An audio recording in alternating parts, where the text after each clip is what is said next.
इतना आसान है, It's so simple.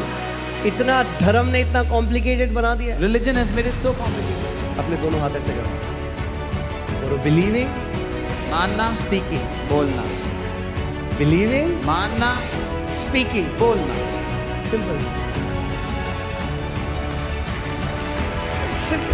आसान. अगर अभी भी मैं बंद कर दूं सर्मन तो सीख गए हो आप। Even if now I stop the sermon, you've learned. If we learn how to operate in that law, we will have the same results. अगर हमने उस सिद्धांत को इस्तेमाल करना सीख लिया तो वही परिणाम हमें भी मिलेंगे. Amen. And let us see how does this faith function. और देखते हैं ये विश्वास काम कैसे करता है. It's so simple. ये इतना आसान है. Say it's simple. बोलो आसान है. बोलो आसान है. It's simple. इतना आसान है कि जिस छोटे बच्चा बोलना सीख गया वो भी फेथ में ऑपरेट कर सकता है. Even a small child who learns to speak can operate in faith. I'm telling you the truth. ऐसा अगर एक छोटा बच्चा जो बोलना सीख गया वो भी विश्वास के नियम में कार्य कर सकता है. Even a small child who learns to speak can operate in the law of faith. Amen. In fact, छोटे बच्चे जल्दी करेंगे because kids believe quickly. Small kids will be able to do it faster क्योंकि वो जल्दी से विश्वास कर लेते हैं. All right. 2 Corinthians 4:13. And since we have the same spirit of faith, according to what is written, I believed and therefore I. इसीलिए कि हम में वही विश्वास का आत्मा है जिसके विषय में लिखा है कि मैंने विश्वास किया इसीलिए मैं बोला. We also believe and therefore speak. अतः हम भी विश्वास करते हैं इसीलिए बोलते हैं. मैंने विश्वास किया इसलिए I believe therefore I spoke. So for the law of faith to function, it needs these two components. विश्वास के सिद्धांत को काम करने के लिए ये दो बातें चाहिए. Believing मानना and speaking. और बोलना. Say believing, बोलो मानना, speaking. बोलना. Just believing is not enough. केवल मानना काफी नहीं है. आप केवल अगर मानते तो आपको उद्धार भी नहीं मिलता, क्योंकि बाइबल कहती है दिल से विश्वास करना और मुंह से अंगीकार करना कि यीशु प्रभु है और तब हमें उद्धार मिलता है. If you had only believed in your heart that Jesus is the Lord, you would not receive salvation because the Bible says, believe with your heart and confess with your mouth that Jesus is the Lord, and that's how you get saved. इतना आसान है. बोलो आसान है. It's so इतना simple. आसान है. It's so simple. इतना धर्म ने इतना कॉम्प्लिकेटेड बना दिया. Religion has made it so complicated. अपने दोनों हाथ ऐसे करो. बोलो बिलीविंग, मानना, स्पीकिंग. बोलना. बिलीविंग, मानना, स्पीकिंग. बोलना. सिंपल. सिंपल. आसान. अगर अभी भी मैं बंद कर दूं सर्मन तो सीख गए हो आप लोग. Even if now I stop the sermon, you've learned. Amen. हंसो मत, बंद करने वाला हूं नहीं मैं अभी. Don't laugh, I'm not going to shut it here.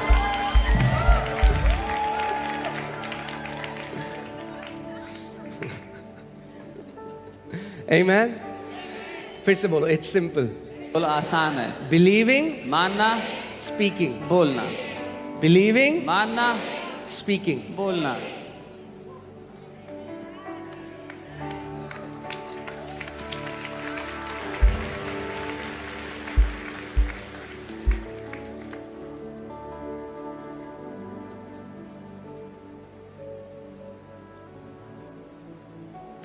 The problem is we believe our feelings more than the word of God. समस्या ये है कि हम अपनी भावनाओं को ज्यादा मानते हैं परमेश्वर के वचन से ज्यादा. And we say what we feel. और जो महसूस हो रहा है हम वो बोलते हैं. Do you know that a law can also work adversely against you?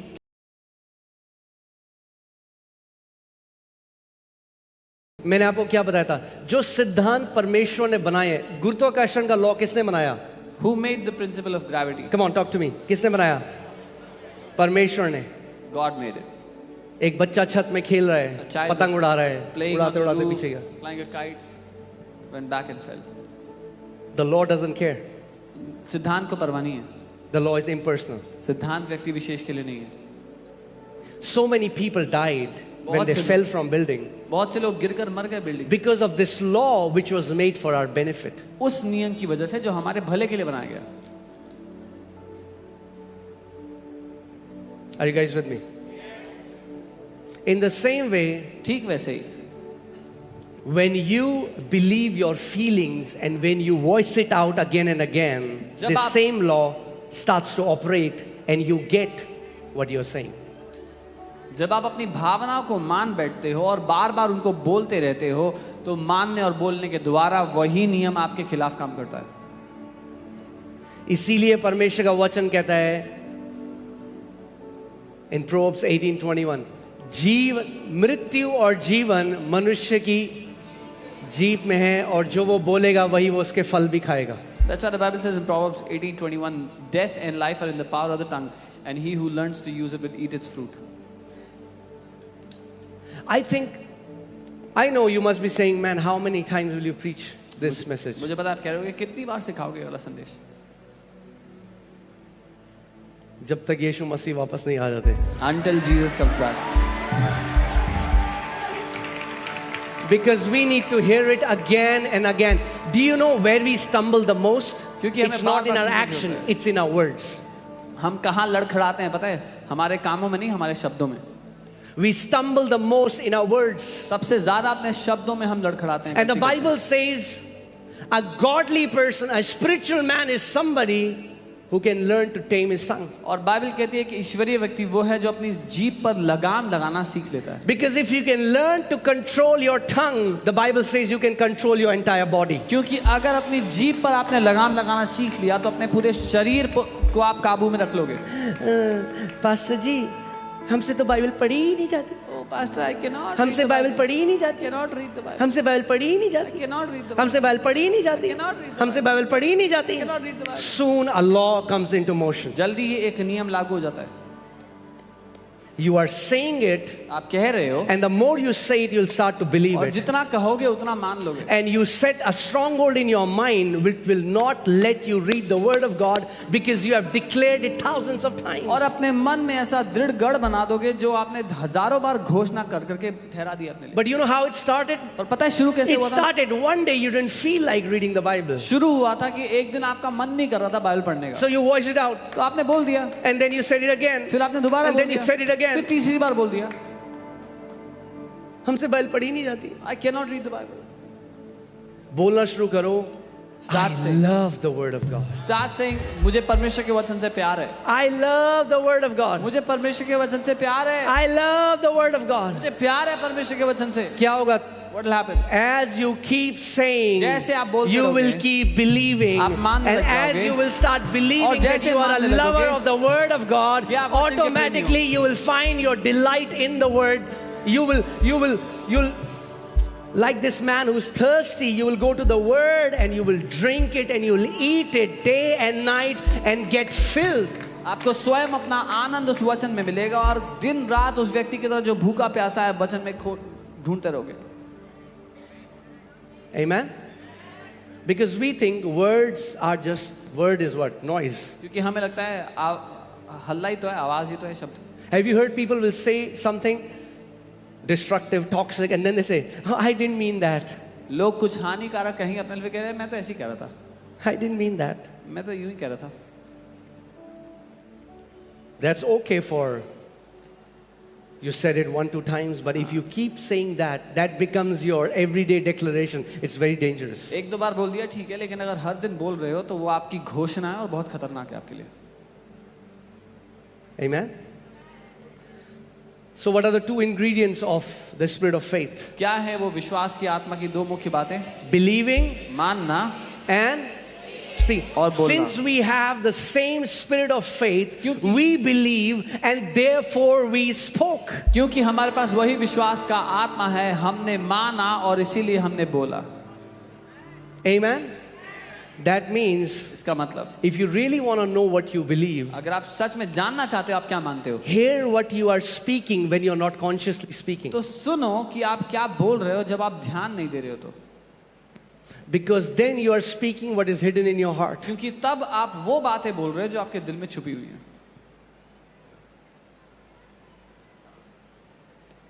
Amen? Are you guys with me? मेरे साथ हो. I'm telling you, you can learn to put this law into action and you can be healed of every sickness. You can prosper. You can be in health. आप इस नियम का इस्तेमाल करके हर एक बीमारी से चंगे हो सकते हो, समृद्ध हो सकते हो. Amen? Okay. Romans chapter 10, I'll read from verses 6. रोमी 10 मैं 6 से पढ़ूंगा. But the righteousness of faith speaks. परंतु जो धार्मिकता विश्वास से है वो ये कहती है. The righteousness of faith speaks. विश्वास से जो धार्मिकता जो विश्वास से है वो बोलती है. Amen? Now, in Christ we have been given a new nature. मसीह में हमें एक नया नेचर दिया गया है. मसीह में हमें धार्मिकता परमेश्वर ने दे दी. God has given us righteousness. मगर बाइबल बता रही है ये धार्मिकता गूंगी नहीं है, ये धार्मिकता बोलती है. But the Bible tells us this righteousness is not mute, it speaks. Amen? The righteousness of faith speaks. विश्वास की धार्मिकता बोलती है. And it doesn't say like this. और वो ऐसे नहीं बोलती. Do not say in your heart, who will ascend into heaven? ये मत कहना कि कौन स्वर्ग में जाएगा Who will हमारे descend लिए, into abyss? कौन हमारे लिए अधोलोक में जाएगा. What does it say? पर क्या कहती है? The word is near you. वचन तुम्हारे निकट है. The word is near you. वचन तेरे निकट है. Say the word is near me. बोलो वचन मेरे निकट है. Say the word is near me. वचन मेरे निकट है. Where does the righteousness of faith lead you? विश्वास की धार्मिकता कहाँ ले जाती है आपको? To the word. वचन की ओर. विश्वास की जो धार्मिकता है वो आपको वचन के ऊपर लेकर जाती है. The righteousness of faith, it takes you to the word. और वचन आपके नजदीक कब है? When is the word near you? जब वो आपके मुंह में है When it's in your mouth और फिर आपके हृदय में है. and it's in your heart. Amen. परमेश्वर के एक दास केनेथी हेगिन, Man of God Kenneth Hagin, वो बीमार हुए. उनको हार्ट का एक रोग था. he was sick. He had a heart disease, heart condition. और वो प्रार्थना करने लगे. And he began to pray. उन्होंने वचन पढ़ा. वो आए मरकुस 11:24 में Mark 11:24. He कि came, जब तू प्रार्थना करे that when you pray, तो विश्वास कर कि तुझे मिल चुका है और तेरे लिए वैसा ही हो जाएगा. believe that you have received it and you will have them. Right? So he used to pray. वो He had a प्रार्थना deformed heart. करते. उनके जो दिल था वो सही उनका दिल रूप से deformed बना था. हुआ था. और डॉक्टर ने कहा था कभी चंगा लाइलाज बीमारी थी. It was an incurable disease.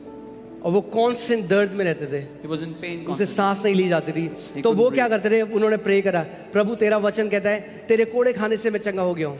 So he prayed, Lord, your word says I've been healed by the stripes of Jesus. और फिर वो चेक करते रहे, And then he would check. कहते रहे अभी भी दर्द है. Oh, it's still paining. फिर प्रे करते, Again he would pray. फिर प्रे करते, Again he would pray. और कोई भी हीलिंग मैनिफेस्ट नहीं होती. And no healing was manifesting in his body.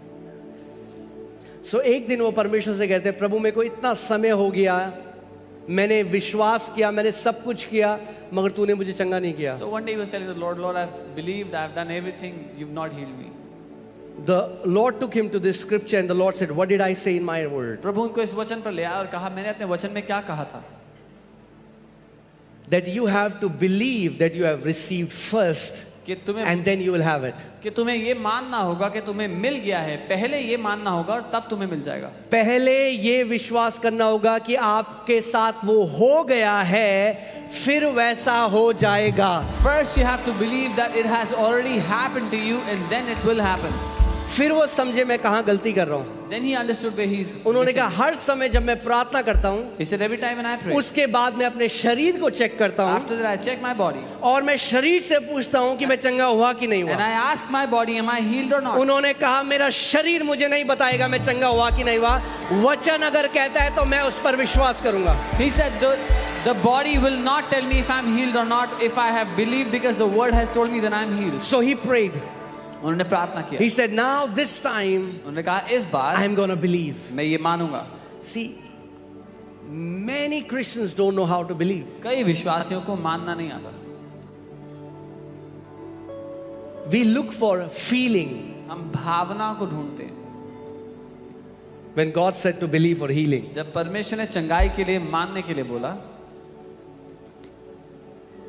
We ask our body. हम अपने शरीर से पूछते हैं.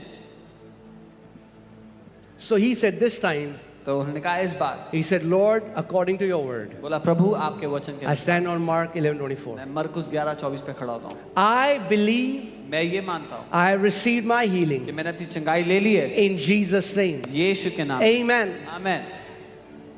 His body was still giving him the same symptoms. उनका शरीर अभी भी वही लक्षण दे रहा था. मगर यीशु मसीह ने क्या कहा? But what did Jesus say? जब तुम प्रार्थना करो When you pray, तो ये मान लो believe कि तुम्हारे लिए हो गया है that you have received और it तुम्हारे लिए वैसा ही हो जाएगा. and you will have it. Hear this. सुनिए, Jesus never said that you fake that it has manifested for you. यीशु ने ये नहीं कहा कि ढोंग करो कि हो गया है. You receive in the spirit realm आत्मिक दुनिया में आप ग्रहण कर लेते हो where there is no physical evidence of it. तब जब कोई शारीरिक सबूत नहीं है उसको दिखाने के लिए. The manifestation comes later in the physical realm. और उसका जो शारीरिक सबूत है वो बाद में आता है शारीरिक But दुनिया में. believing happens in the invisible realm. पर मानना पहले होता है अदृश्य दुनिया You में. believe first. पहले आप मानते The हो, manifestation comes later. प्रगटीकरण बाद में आता है. Amen. That's why I always tell people you need to learn to time stamp your healing. इसलिए मैं हमेशा लोगों को कहता हूँ कि अपनी चंगाई पर समय की छाप लगाना जरूरी है. So when you are praying जब आप प्रार्थना कर रहे हो or when you come to church या जब चर्च आते and the prayer is released, और check the प्रार्थना होती time. है, समय देखो, Give substance to your faith. अपने विश्वास को एक ठोस सबूत दो. Okay, you need to say on such and such date, 3 p.m., I receive my healing.